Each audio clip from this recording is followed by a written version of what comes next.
আপনি কি কখনো ভেবেছেন এমন কোনো অদৃশ্য শক্তি আছে যারা মানুষের জীবনে হস্তক্ষেপ করতে পারে, যাদের আমরা দেখি না তবুও তারা আমাদের অনুভব করে? আজকের গল্প এক যুবতী মেয়ের, যার জীবনে ভালোবাসা এসেছিল এক অদৃশ্য রূপে। হ্যাঁ, তার প্রেমিক ছিল একজন জিন, এবং এই ভালোবাসা শেষ পর্যন্ত এমন এক পরিণতিতে গিয়ে পৌঁছায় যা শুনলে আপনার শরীর কাঁপবে। কারণ মেয়েটি গর্ভবতী হয়ে গেল। কিভাবে? বাস্তব কি কল্পনা? চলুন জানি আজকের এই রহস্যময় গল্পে। এই গল্প ধর্মীয় ও আস্থার আলোকে আলোচ্য। আমরা এখানে কোনো ভুল কাজকে সমর্থন করছি না, বরং চাই আপনি এর ভেতর থেকে শিক্ষা নিন। নিজের বিবেক ও বিশ্বাস দিয়ে বিচার করুন এমন ঘটনাগুলো কেমনভাবে আমাদের জীবনে প্রভাব ফেলে। এক ছোট শহরের মেয়ে, নাম নূর।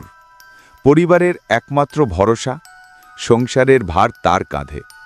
রাতের নীরবতায় একদিন সে অনুভব করল কেউ তার পাশে আছে, অদ্ভুতভাবে শান্ত কিন্তু উপস্থিত। প্রথমে সে ভাবল ভ্রম, কিন্তু ধীরে ধীরে সেই উপস্থিতি হয়ে উঠল বাস্তব অনুভূতি। তার মনে হলো কেউ যেন তার সঙ্গে কথা বলছে, তাকে সান্ত্বনা দিচ্ছে, ভালোবাসছে। সময়ের সঙ্গে সেই অদৃশ্য প্রেমিক তার হৃদয়ে স্থান নিয়ে নিল। স্বপ্নে কথা বলা, মনের ভেতর শব্দ শোনা, চোখের সামনে ছায়ার নড়াচড়া, সবই যেন বাস্তব হয়ে উঠল।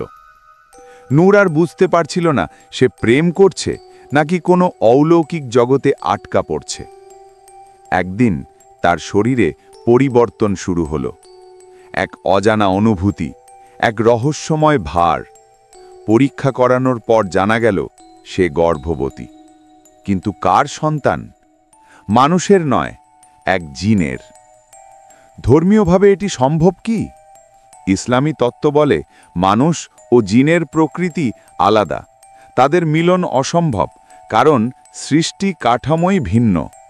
তবু ইতিহাসে ছড়িয়ে আছে বহু গল্প যেখানে মানুষ দাবি করেছে জিনের সঙ্গে সম্পর্ক, এমনকি সন্তান ধারণও। এগুলো সত্য নাকি মানসিক বিভ্রম, তা নির্ভর করে বিশ্বাসের ওপর। নূর এক অজানা ভয়ের মধ্যে পড়ে গেল। পরিবার অবিশ্বাস করল, সমাজ তাকে দোষ দিল, আর সে নিজেই নিজের ভেতরে হারিয়ে গেল। কিন্তু একদিন ভোরের আজানে তার মন কেঁপে উঠল। সে সিদ্ধান্ত নিল আর নয়, এবার সে ফিরে যাবে তার রবের কাছে। সে নামাজে দাঁড়ালো, কোরআন পাঠ শুরু করল, আর ধীরে ধীরে তার জীবনে ফিরে এলো শান্তি। হয়তো এই ঘটনা ছিল না কোনো অভিশাপ, বরং এক আধ্যাত্মিক পরীক্ষা।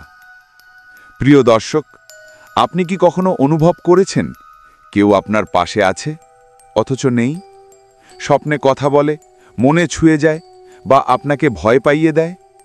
মনে রাখবেন, যদি আপনার হৃদয়ে বিশ্বাস থাকে, যদি আপনি আল্লাহর জিকিরে অবিচল থাকেন, তবে কোনো অদৃশ্য শক্তি আপনাকে ক্ষতি করতে পারবে না।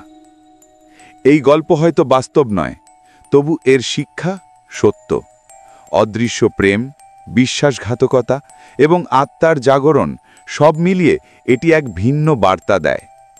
আপনি যদি এই গল্পে কিছু অনুভব করে থাকেন, তাহলে এখনই নিচে লাইক দিন, সাবস্ক্রাইব করুন আর শেয়ার করুন, যেন আরও মানুষ এই সত্য জানে।